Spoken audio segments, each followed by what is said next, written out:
Halo Sobat Okebis, bersama saya yang akan menemani hari-hari Sobat semua, dengan melanjutkan cerita dari novel Ternyata Suamiku Penguasa Asia, pasti bisa membuat hari kalian semakin lebih menyenangkan nih.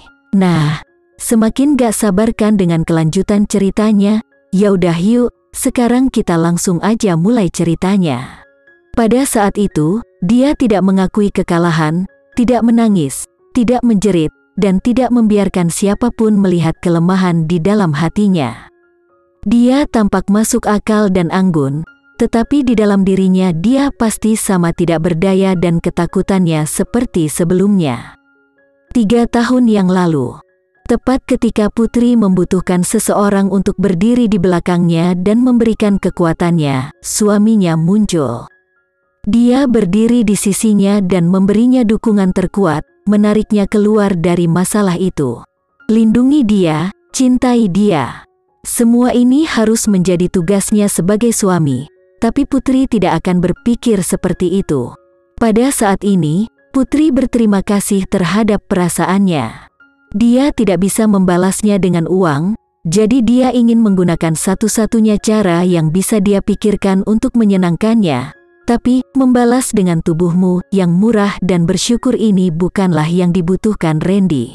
Yang dia butuhkan adalah perasaannya yang sebenarnya. Dia dengan rela menyerahkannya kepadanya dan dengan lembut berkata, "Randy, aku bersedia menjadi istrimu." Apa yang diinginkannya sesederhana itu. Setelah kembali ke kamarnya, Putri berbaring di tempat tidurnya dan tidak bisa tidur apapun yang terjadi. Malam ini, dia akhirnya mengumpulkan cukup keberanian untuk mencari Randy di ruang kerja, tetapi Randy masih menolaknya. Dia tidak percaya bahwa Randy tidak tahu apa yang ingin dia lakukan. Dia jelas menciumnya dengan kekuatan seperti itu, dan dia bahkan merasa bahwa Putri tidak berani berpikir lebih jauh. Jika dia melanjutkan, dia pasti akan kehilangan tidur sepanjang malam karena rasa malunya. Saat dia berpikir, Randy mendorong pintu terbuka dan masuk. Dia dapat mengatakan bahwa dia sangat berhati-hati dengan pintu dan langkah kakinya sangat ringan, mungkin karena dia takut membangunkannya. Dia tidak bisa tidur, jadi apa yang perlu diributkan? Aku benci dia. Randy berbaring di tempat tidur dan menarik selimut untuk menutupi tubuhnya. Setelah itu, dia berbaring di sampingnya dan mendesah pelan. Dia masih mendesah. Putri merasa tertekan, dia mengangkat kakinya dan menendang. Dia menggunakan sedikit kekuatan untuk menendang paha Randy. Dia merasakan dia terkejut sedikit, tapi kemudian mendengar dia berkata, "Berhenti main-main." Nada suaranya dipenuhi dengan ketidakberdayaan, seolah-olah dia adalah seorang penatua yang tidak bisa berbuat apa-apa kepada anak nakal. Putri dengan tidak senang menarik kakinya. Wajahnya memerah saat dia berbisik, "Aku tidak main-main denganmu, Putri." Randy membisikkan namanya, dan berhenti sebelum melanjutkan, "Aku tidak ingin kamu bertentangan dengan keinginanmu dan melakukan apapun. Apa kamu mengerti?" Putri tidak memahaminya pada awalnya, tetapi setelah mendengar penjelasannya, dia mengerti. Jadi dia khawatir dia hanya berusaha bersikap baik padanya karena identitas mereka, dan bukan dari lubuk hatinya. Mereka berdua telah terdaftar menikah selama 3 bulan, dan lelaki itu masih bersedia menepati janjinya dan menunggunya untuk menerimanya. Dia berguling ke samping dan meraih lengannya dan meletakkannya di bawah kepalanya. Yah, begitu. Tapi dia tidak membangkang. Apakah dia mengerti? Kalau begitu pergilah tidur.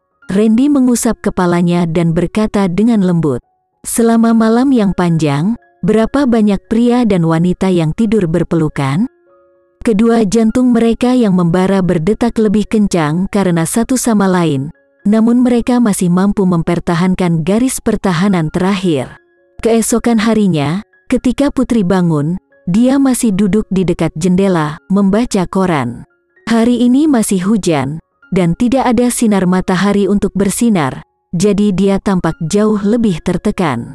"Kamu sudah bangun." Seperti biasa, ketika dia bangun, dia akan melihat ke belakang dan menyapanya dengan lembut. Putri mengangguk. Dia tidak bisa membantu tetapi memikirkan kembali tadi malam ketika dia mengambil inisiatif untuk merayunya, dan wajahnya memerah lagi.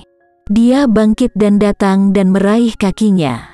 Putri melompat kaget. Dia secara naluriah mencoba menghindar, tetapi Randy tiba-tiba berkata, "Biarkan aku melihat bagaimana kakimu." "Oh," Putri berkata dengan lembut.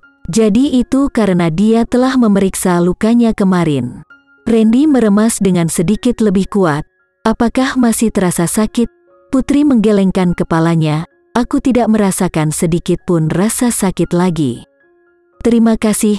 Randy melepaskannya dan berkata, "Pergi mandi. Aku akan menunggumu untuk sarapan." Dia kemudian keluar dan menunggunya. Itu adalah hari yang normal, hari yang membosankan, tetapi Putri tetap merasa senang. Setelah bertahun-tahun, dia akhirnya merasa di rumah. Akhirnya, ada seseorang yang mau tinggal di sisinya siang dan malam, tidak meminta apapun darinya tetapi hanya tinggal bersamanya.